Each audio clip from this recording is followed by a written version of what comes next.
अस्सलाम वालेकुम friends. Everyday science YouTube channel की एक नई वीडियो में मैं आप लोगों को खुशामदीद कहता हूँ। दोस्तों, आज की इस वीडियो में हम ये सीखेंगे कि हाउ इलेक्ट्रिसिटी इज प्रोड्यूस, यानी कि बिजली कैसे पैदा होती है।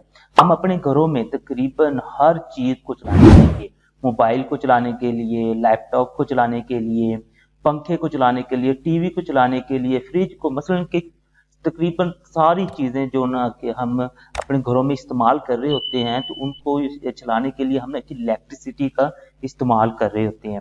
जब आप इलेक्ट्रिसिटी का इस्तेमाल कर रहे हैं तो क्या कभी आपने सोचा है कि ये जो इलेक्ट्रिसिटी है ये क्या है और ये कैसे पैदा होती है? तो आज की इस वीडियो में हम ना कि इन तमाम सवालों के जवाब जानेंगे। सबसे पहले हम जानते हैं कि आखिरकार ये बिजली यानी कि इलेक्ट्रिसिटी है क्या चीज। असल में जो हमारे पास एक एटम होता है ना, एटम के ना के जो हमारे पास न्यूक्लियस होता है उसमें प्रोटॉन और न्यूट्रॉन्स होते हैं और उसके इर्द गिर्द ये जो इलेक्ट्रॉन्स हैं ये मूव कर रहे होते हैं। अगर हम इन इलेक्ट्रॉन्स को किसी तरीके से मूव करवा दें तो हमारे पास ना कि बिजली पैदा हो जाएगी। अब सवाल ये पैदा होता है कि ये जो इलेक्ट्रॉन्स हैं ये मूव कैसे होंगे। सिंपल सी चीज है, इन्हें हम ना कि फोर्स लगाएंगे और ये मूव करना शुरू कर देंगे। तो अब ये फोर्स कैसे मसलन कि हम लगा सकते हैं, उसका हम ना कि आगे पढ़ते हैं तो उसी से हमें पता चलेगा कि इलेक्ट्रिसिटी प्रोड्यूस कैसे होती है।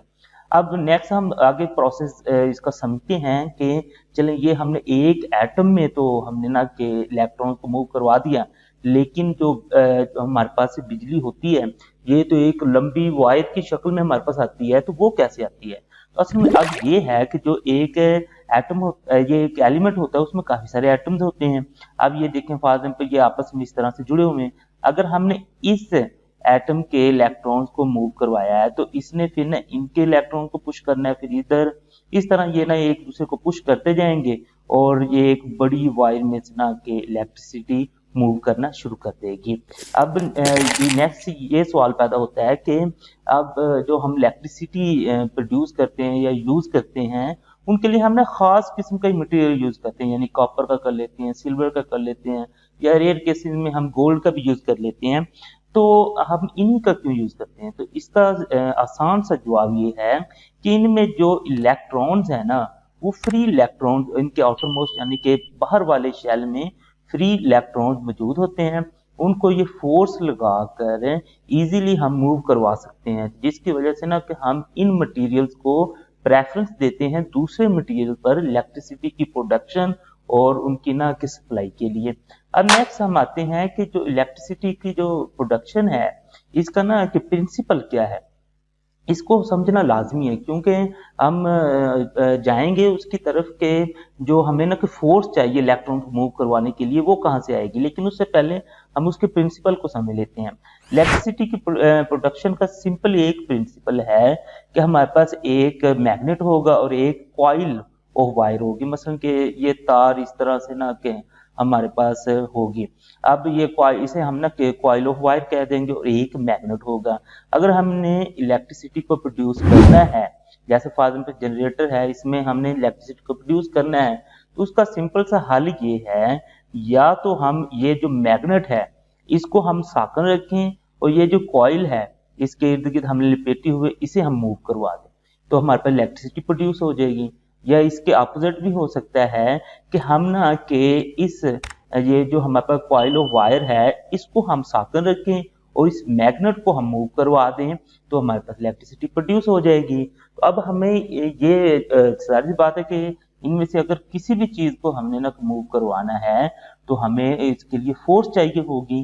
तो वो फोर्स कहाँ से आएगी?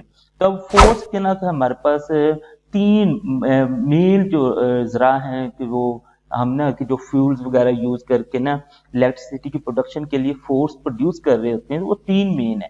सबसे पहले हम फॉसिल फ्यूल्स को यूज करते हैं, यानी कोयला, गैस और पेट्रोलियम वगैरह, मतलब ऑयल और डीजल वगैरह यूज करके हम ना कि ये फोर्स प्रोड्यूस कर रहे होते हैं। सेकंड, हम न्यूक्लियर पावर को भी आजकल यूज कर रहे हैं। थर्ड, जो बहुत ही अहम जरिया है, रीन्यूएबल एनर्जी जो है, यानी कि हम हवा को विंड टरबाइन यूज करके ये फोर्स पैदा कर रहे होते हैं।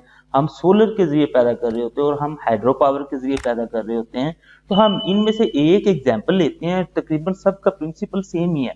हम फॉर एग्जाम्पल ना हाइड्रो पावर की एग्जाम्पल लेते हैं, जहाँ पे ना के डैम वगैरह में हमारे पास बिजली पैदा हो रही होती है। तो वहां से हम देखते हैं कि फिर जो डैम है उससे ना इलेक्ट्रिसिटी प्रोड्यूस कैसे हो रही होती है।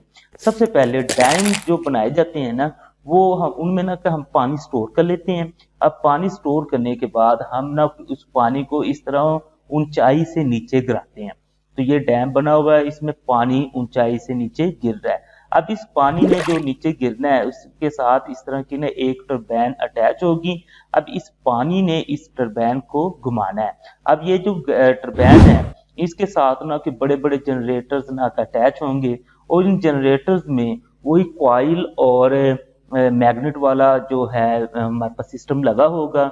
उसमें या तो कॉइल मैग्नेट के गिर्द घूमेंगी इस फोर्स से जो ये पानी लगा रहा है, तो या तो वो मैग्नेट घूमेंगे और दूसरा जो है हमारे पास जो वायर है वो हम साकन रखेंगे, इलेक्ट्रिसिटी प्रोड्यूस हो जाएगी। या यही फोर्स लगाकर हम ना के उसे जो हम अपोजिट भी कर सकते हैं कि हम फॉर एग्जाम्पल के कॉइल को घुमा दें तो मैग्नेट को साकन रखें, या हम ना के मैग्नेट को घुमा दें और कॉइल को साकन रखें, तो हमारे पास इलेक्ट्रिसिटी प्रोड्यूस हो जाएगी। अब जब वो घुमाएंगे तो जो हमारे पास मटेरियल होगा, जो भी उसके जो एटम्स हैं उसमें इलेक्ट्रॉन्स मूव करना शुरू कर देंगे, क्योंकि हमें जो नेसेसरी फोर्स है वो मिल गई है। तो ये था हमारे पास एक डैम का यानी हाइड्रो पावर का सिस्टम था। बिल्कुल इसी तरीके से हम अगर विंड टरबाइन की बात करें तो उनका भी यही प्रोसेस है।